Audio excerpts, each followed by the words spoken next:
Il m'a dit: «Bon, je repars en tournée en 2018, tu viens avec moi, Jaco?» Je dis: Bien sûr. Dame, il avait une patate, c'est incroyable, quoi. Quel courage.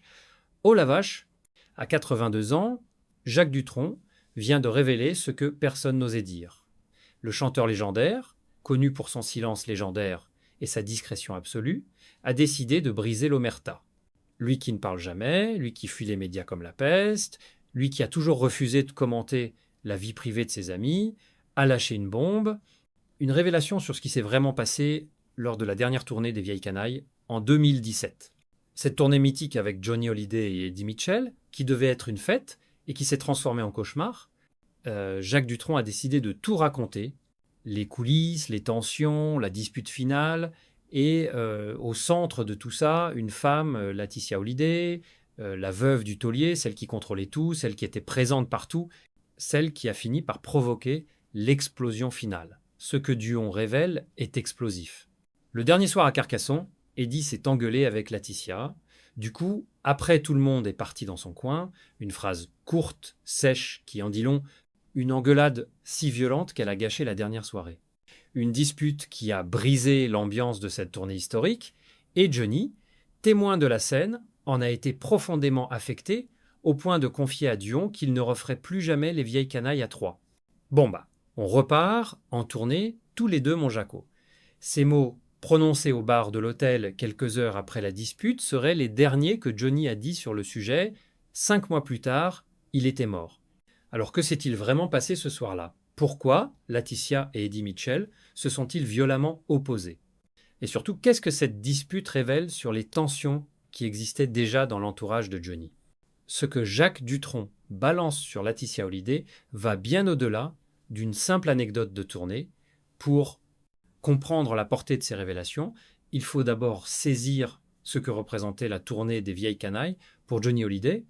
En mars 2017, le rocker reçoit un diagnostic terrible, un cancer du poumon. Le même qui a emporté sa mère Huguette Claire en 2007, Johnny encaisse le choc. Après des décennies d'excès, de cigarettes et de vie rock'n'roll, son corps le rattrape. Les médecins sont clairs, la maladie est grave, il faut se battre, commencer un traitement lourd, se reposer, prendre soin de soi. Mais Johnny Hallyday n'est pas un homme de repos. Il ne sait pas ce que signifie ralentir. Sa vie, c'est la scène. Et justement, une tournée est programmée. Les Vieilles Canailles, avec ses deux frères de chœur, Eddie Mitchell et Jacques Dutronc.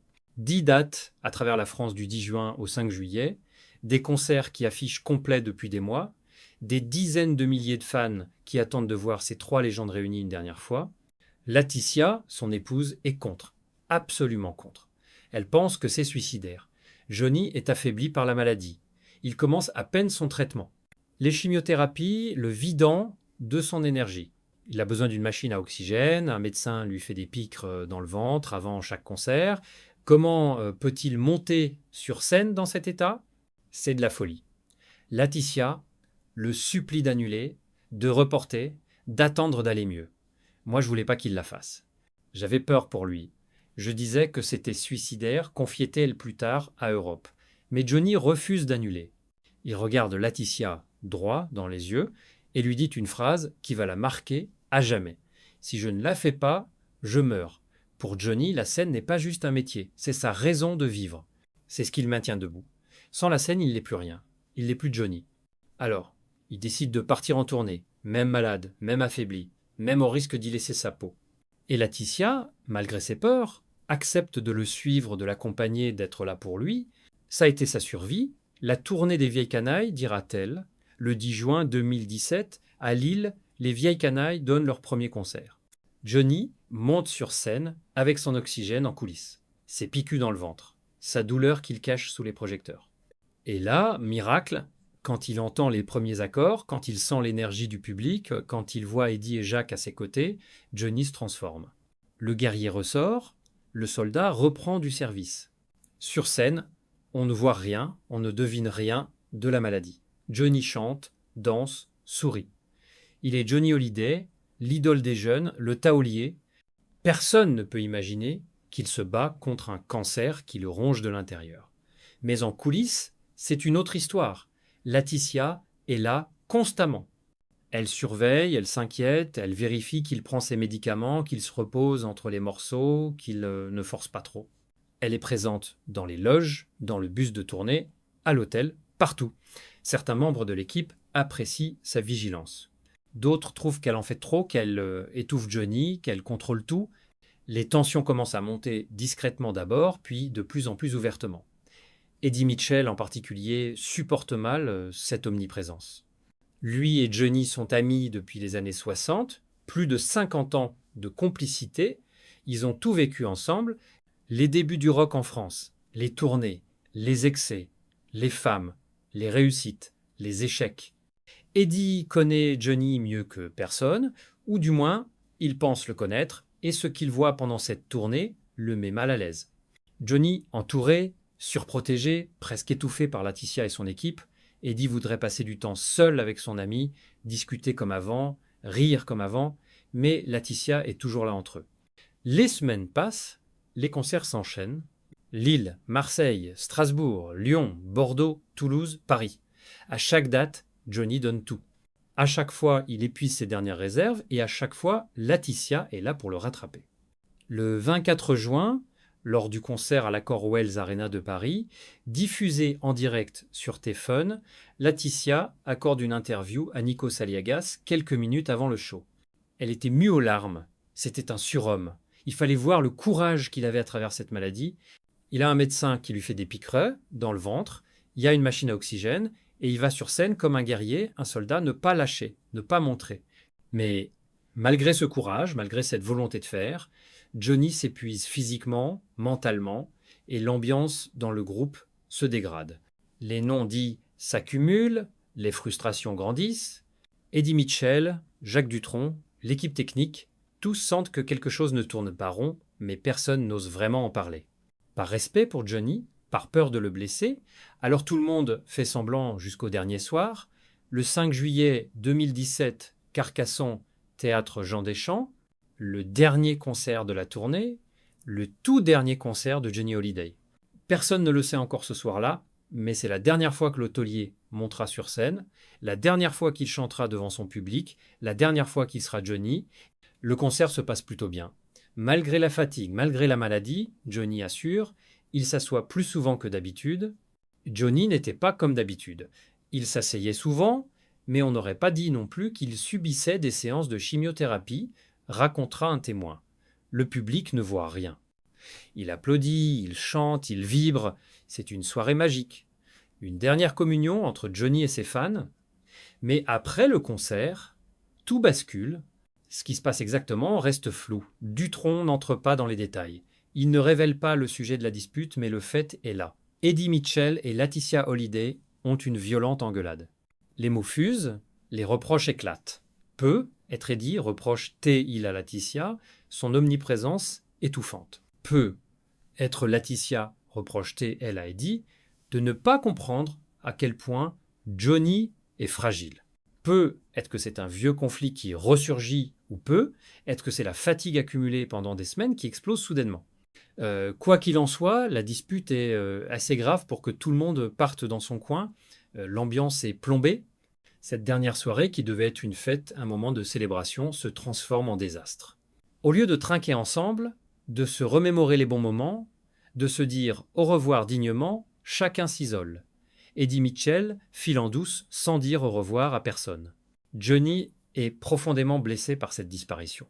Il se sent abandonné par son vieil ami. Eddie aurait dû rester. Ils auraient dû finir la tournée ensemble, tous les trois comme ils l'avaient commencé. Mais non, la dispute avec Laetitia a tout gâché. Et puis Thomas, le fils de Jacques Dutronc, vient voir son père.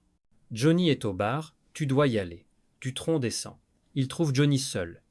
Un verre à la main, le regard dans le vide. L'homme le plus célèbre de France, entouré de millions de fans et seul au bar d'un hôtel, la solitude du rockure, cette solitude dont il parlait souvent. Dans la vie, on est toujours seul, avait-il confié à Pascal Obispo. Ce soir-là, à Carcassonne, Johnny ressent cette solitude plus que jamais. Quand il voit Dutronc arriver, Johnny lève les yeux et là, il lâche cette phrase « Bon bah, on repart en tournée tous les deux. Mon Jaco, pas les trois vieilles canailles, juste tous les deux. » Johnny et Jacques. Sans Eddie. La phrase dit tout. Johnny sait que quelque chose s'est brisé ce soir-là, que la magie des vieilles canailles ne pourra plus jamais fonctionner. La dispute entre Eddie et Laetitia a créé une fracture irréparable. Alors Johnny imagine déjà autre chose, une tournée à deux, juste lui et Jaco, comme au bon vieux temps. Mais cette tournée ne se fera jamais, 5 mois plus tard. Le 5 décembre 2017, Johnny Hallyday s'éteint dans sa résidence de Marne-la-Coquette. Le cancer a gagné, le guerrier a perdu son dernier combat et cette soirée, à Carcassonne, reste comme la dernière image publique de Johnny. Sa dernière performance, son dernier adieu. Mais au lieu d'être un moment de joie et de communion, elle est marquée par une dispute, une ambiance pourrie, une fin gâchée. Quand Jacques Dutronc raconte cette anecdote à Paris Match, en février 2020, plus de 2 ans après la mort de Johnny, il le fait avec une certaine tristesse. Ce n'est pas de la méchanceté, ce n'est pas pour régler des comptes, juste la vérité. Une vérité qui dérange parce qu'elle montre que même dans les derniers moments de Johnny, les tensions existaient, que l'entourage était déjà divisé, que la guerre qui allait éclater après sa mort couvait depuis longtemps. Cette révélation de Dutronc prend tout son sens quand on la met en perspective avec ce qui s'est passé après. Quelques semaines après la mort de Johnny, le testament explose dans les médias. David et Laura sont totalement exclus de l'héritage. Eddie Mitchell affirme publiquement qu'il ne comprend pas ce choix. Il sous-entend que Johnny a été manipulé. Jean-Marie Perrier dit que Johnny n'aurait jamais déshérité ses enfants. Sylvie Vartan refuse de prononcer le nom de Laetitia. Pascal Obispo parle de Johnny gouroutisé dans ses derniers mois. Tous racontent la même histoire. Un isolement progressif, un contrôle total de Laetitia sur l'entourage de Johnny, des amis écartés, des appels sans réponse, un mur construit autour du rocure, et cette engueulade à Carcassonne s'inscrit parfaitement dans ce récit. Eddie Mitchell qui explose contre Laetitia, c'est peut être le symptôme d'une frustration accumulée pendant des mois, voire des années. Eddie qui voit son ami Johnny entouré, contrôlé, étouffé. Eddie qui n'en peut plus de cette omniprésence. Eddie qui craque finalement le dernier soir de la tournée, et Laetitia qui se défend, qui estime qu'elle fait ce qui est juste pour son mari malade. Deux visions qui s'opposent, deux légitimités qui se heurtent, et au milieu, Johnny qui subit les conséquences de cette guerre. Certaines rumeurs jamais confirmées officiellement circulent dans le milieu sur la nature exacte de cette dispute. Selon certains témoins indirects, Eddie Mitchell aurait reproché à Laetitia d'isoler Johnny de ses vieux amis. Il aurait voulu passer du temps seul, avec le rocure discuté en privé, comme il l'avait toujours fait, mais Laetitia aurait refusé, estimant que Johnny était trop fatigué, qu'il avait besoin de se reposer. Eddie aurait perçu ça comme une volonté de contrôle, une façon de le tenir à distance, et ça aurait dégénéré. Ce ne sont que des rumeurs.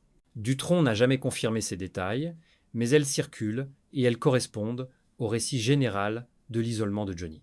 D'autres rumeurs évoquent des tensions liées à l'organisation de la tournée elle-même.